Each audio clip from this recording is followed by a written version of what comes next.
Dan sering saya memang sharing dengan beberapa orang tua bahwa minimal syarat anak bila mana ingin tampil katakanlah menjadi artis, itu minimal harus punya pertama bakat, kedua mungkin kemauan dan kemampuan.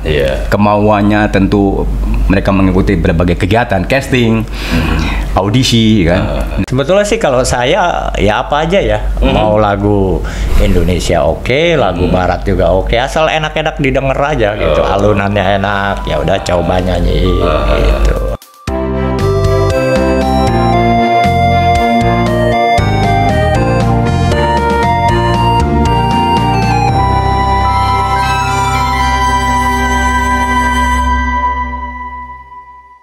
Hai, halo Bretters, assalamualaikum warahmatullahi wabarakatuh.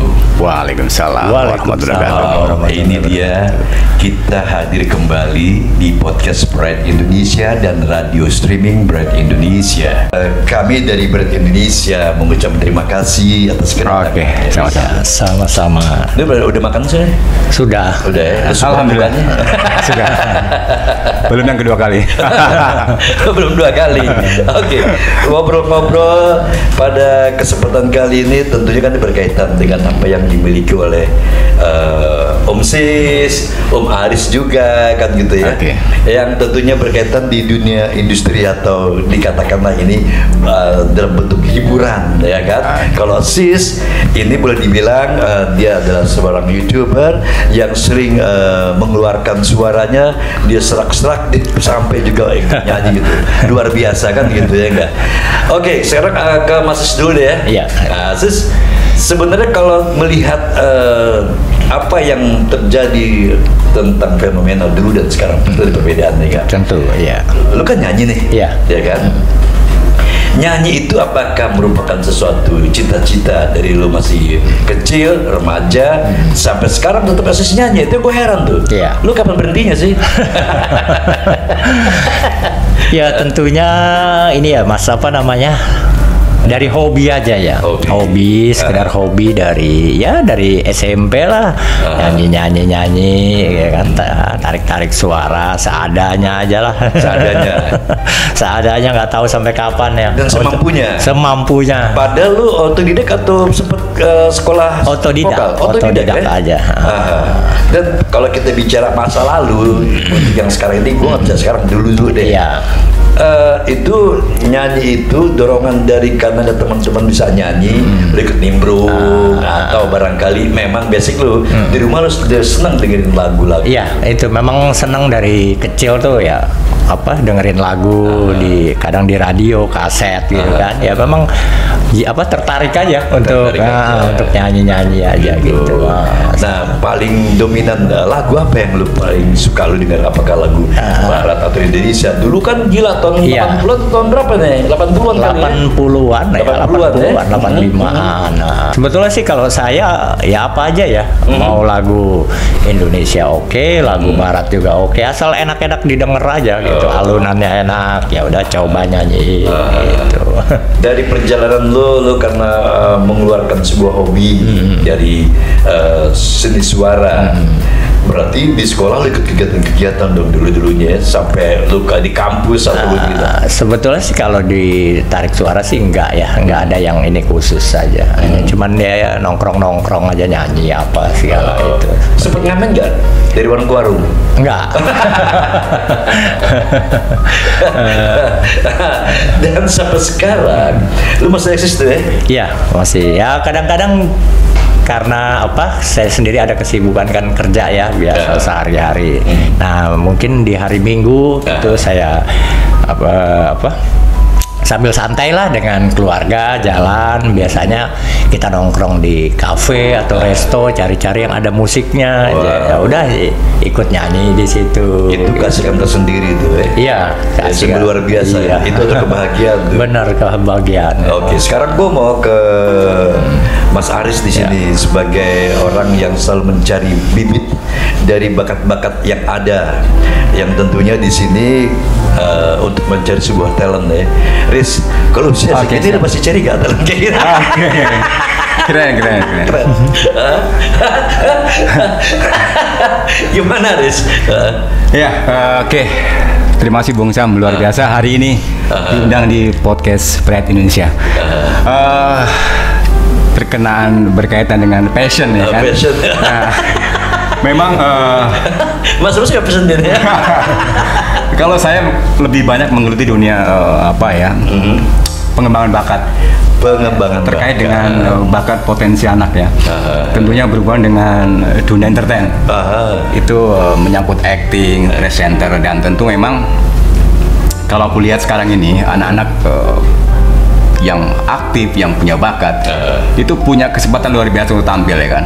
Beda zaman kita dulu waktu masih ada baru TVRI kan, punya bakat susah banget. Kita harus nongkrong di Taman Kodok TVRI kan. Nah sekarang ini tentu dengan banyaknya media bermunculan, betul, baik TV ya kan, baik film ya kan, tentu kesempatan anak untuk tampil makin terbuka, ya kan, aksesnya mereka makin terbuka dan memang aku lihat anak sekarang lebih berbakat, ya kan, berbakat dan tentu banyak potensi yang bisa kita arahkan, kita salurkan. Nah, kaitan dengan itu tentu saya hampir mungkin sudah 15 tahun, ya menggeluti di dunia manajemen artis katakanlah gitu kan. Jadi memang aku lihat sudah banyak sekali anak-anak yang memang tampil kan. Tentu mereka bisa ke film, ke sinetron ya kan. Nah dari situ memang ada kepuasan tersendiri bila kita mengarahkan, menyalurkan anak-anak itu mereka bisa tampil dan mereka bisa membuktikan kemampuannya, bisa main film, bisa main sinetron gitu kan. Itu kepuasan tersendiri aja. Berarti Mas Haris di sini dalam pencarian bakat lebih kepada seni acting ya? Betul. Seni acting ya? Betul. Kalau nyanyi? Nyanyi mungkin ada beberapa sih memang. Aku lihat kalau bicara talenta anak kan ada yang bakat modeling, acting, presenter, baik juga nyanyi gitu kan. Ya tentu itu pun juga memang saya bantu arahkan ya kan, baik melalui ajang-ajang lomba, audisi segala macam. Tapi memang aku lebih fokus untuk pengembangan bakat mereka tampil untuk sinetron maupun film gitu. Karena memang satu hal bahwa bila mana mereka tampil, tentu bagian dari tadi upaya kita untuk membantu mengembangkan bakatnya, ya kan. Jadi situlah ada kepuasan tersendiri. Dan sering saya memang sharing dengan beberapa orang tua bahwa minimal syarat anak bila mana ingin tampil katakanlah menjadi artis, itu minimal harus punya pertama bakat, kedua mungkin kemauan dan kemampuan. Kemauannya tentu mereka mengikuti berbagai kegiatan casting, audisi kan. Nah kemampuan tentu talentanya terkait acting maupun presenter gitu. Nah mungkin yang selebihnya minimal punya kemampuan untuk beli baju bagus ya kan, karena mereka tampil di depan layar gitu kan. Nah yang terakhir yang uniknya adalah faktor luck, faktor keberuntungan. Jadi saya melihat dari berbagai anak-anak yang tampil itu mereka memang kadang-kadang ulet, terus ada juga yang mungkin begitu dapat tantangan sedikit mundur. Nah memang di dunia entertain itu memang butuh juga kesabaran, terus ketekunan dan konsisten gitu kan. Karena apa? Karena dunia itu tentu berkaitan banyak orang dan di dalamnya banyak banget kompetisi kan, persaingan gitu kan. Nah yang terakhir kadang-kadang yang faktor luck itu memang agak unik di entertain bahwa keberuntungan itu bisa kadang-kadang datang di depan. Misalkan saya bawa talent baru, anak baru ya kan, yang belum punya pengalaman. Begitu ada kesempatan katakanlah mungkin casting film atau sinetron, tiba-tiba terpilih, ya kan? Berarti itu keberuntungan di depan. Ada juga yang menarik, keberuntungan itu bisa datang di tengah. Di tengah maksudnya selama berkecimpung menjalani proses itu, setahun 2 tahun tiba-tiba ada kesempatan emas, ya kan? Nah, ada juga yang keberuntungannya di ujung, saat remaja atau dewasa, ya kan? Contoh soal Patile kan ngetopnya di saat tua kan gitu. Jadi itulah Entertain memang beda dengan dunia formal yang lainnya kan. Betul. Bahwa itu memang menjadi magnet buat anak-anak yang katakanlah ingin tampil dan ingin mengembangkan bakatnya, karena tidak ada yang tidak mungkin di entertain. Artinya apa? Ada kalanya juga anak yang merasa biasa-biasa saja, tapi karena mungkin ada faktor luck di situ, dia jadi gitu kan. Betul. Ada yang mungkin punya segala macam modal ya kan, dari faktor mungkin performnya, looknya oke ya kan, tapi juga ada yang wah susah gitu kan. Nah itu lagi-lagi bahwa ya itu udah di ujungnya adalah Tuhan punya jalan kan gitu. Ya, tinggal memang kita harus tentu konsisten apapun betul.